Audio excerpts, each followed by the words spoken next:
Assalamualaikum warahmatullahi wabarakatuh. Kembali bersama channel Ubaikan Inhil. Seperti biasa, kali ini akan membahas seputar eh, guru-guru yang bisa mendaftar P3K, baik itu tahap 1 maupun tahap 2 ya, periode 1 maupun periode 2. Nah, di sini yang ingin saya bahas adalah terkhusus untuk guru-guru swasta. Nah, jadi guru-guru swasta itu masuk dalam prioritas sebenarnya, yang tentunya yang sudah mengajar di eh, sekolah. Di sini Bapak Ibu bisa lihat apa namanya, pelamar prioritas yang aktif mengajar. Nah, di sekolah non instansi pemerintah, maksudnya di situ sekolah swasta. Nah, ini ada catatannya. Nah, ini Bapak Ibu bisa lihat surat izin mengikuti seleksi P3K guru dari ketua yayasan. Nah, ini sebenarnya saya tidak perlu lagi menjelaskan karena sudah jelas ya, ketua yayasan, bukan kepala sekolah. Jadi kan di swasta itu kan ada dua kepemimpinan. Nah, kepala sekolah yang melaksanakan pendidikan dan ketua yayasan yang memiliki institusi pendidikan tersebut. Nah, jadi yang di sini diminta adalah yang memiliki institusi pendidikan tersebut atau instansi pendidikan tersebut, yaitu ketua yayasan yang tentunya diberi wewenang untuk mengelola lembaga pendidikan tersebut. Nah, ini harus dipastikan karena Bapak Ibu memang tidak banyak. Terkadang ada yang aneh karena kesempatan tidak datang dua kali. Saya sedikit ingin cerita.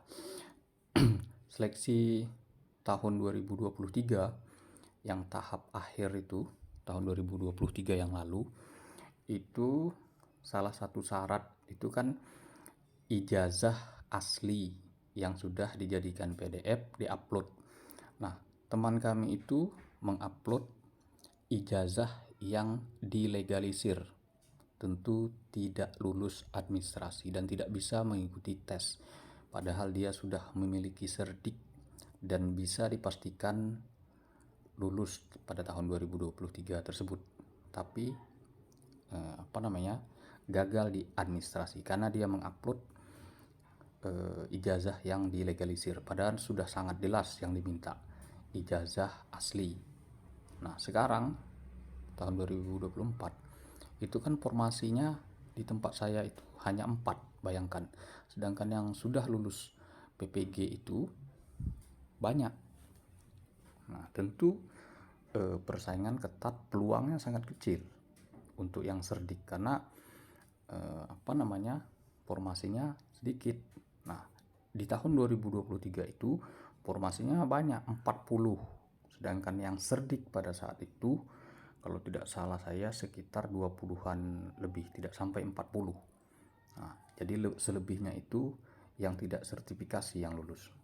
Nah, jadi seperti itu Bapak Ibu. Nah, jadi jangan salah upload atau meminta berkas. Nah, itu harus dipastikan.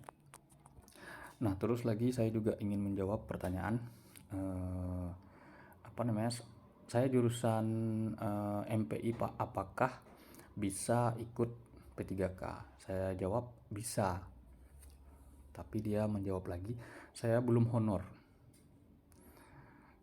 Yaitu seharusnya saya tidak perlu menjelaskan lagi ya, syarat untuk tes P3K sampai saat ini itu adalah guru-guru honor. Jadi ibu yang belum honor sudah jelas tempatnya, yaitu di CPNS. Nah, di mana bukanya? Bapak Ibu bisa cek di formasi Kemenak buka itu. Soal ada atau tidak, Bapak Ibu cari sendiri. Nah, karena sekarang aturan banyak. Tapi yang saya tahu MPI itu tidak linear ke semua mapel yang ada di madrasah, itu yang saya tahu. Sekali lagi saya ulang, MPI atau Manajemen Pendidikan Islam itu tidak linear ke semua mapel yang ada di madrasah. Nah, di Mapelpai dia hanya linear pengecualian. TMT-nya itu yang sudah honor 2019. Jadi seperti itu Bapak Ibu serta kawan-kawan. Untuk jika memenuhi syarat untuk mendaftar P3K, memang masih bisa kemungkinan untuk ke mapel lain. Di antaranya misalnya manajemen itu guru kelas masih bisa, karena manajemen saya lihat bisa menjadi guru kelas. Hanya saja memang kalau MPI ini ya, karena dia ada Islamnya, biasanya tidak dikoordinir oleh Kemendikbud, itu saja. Nah, kalau di SMP bisa IPS, terus lagi kalau SMA itu bisa ke ekonomi, dan mapel-mapel lain. Itu sebenarnya. Nah, jadi yang dua itu yang ingin saya bahas di video kali ini. Nah, ini tahun 2024 ya Bapak Ibu. Nah, jadi sekali ini saya tekankan tahunnya karena banyak video saya yang ditonton itu yang tahun 2021, karena ada beberapa aturan yang berubah. Karena tahun 2021 itu kan berbeda. Masih formasi umum itu masih ada. Nah, sedangkan tahun 2024 formasi umum tidak ada. Semua diutamakan yang memenuhi syarat, ya, yang seperti di layar. Prioritas itu ada. Terus lagi yang sudah PG atau passing grade tahun 2021 tapi belum mendapat formasi. Terus lagi THK 2 jelas. Terus lagi non ASN yang terdata di BKN dan guru swasta. Jadi ada 4 itu untuk periode 1. Periode 2 itu non ASN yang belum terdata di Dapodik, di BKN. Yang kedua itu yang lulusan PPG Prajabatan yang belum menjadi guru. Jadi 2 itu untuk di periode 2. Nah, sekali lagi saya tekankan, jadi untuk bisa mendaftar, jadi syaratnya adalah guru honor. Nah, di sini kalau tidak salah ada ditekankan lagi kalau tidak salah ya.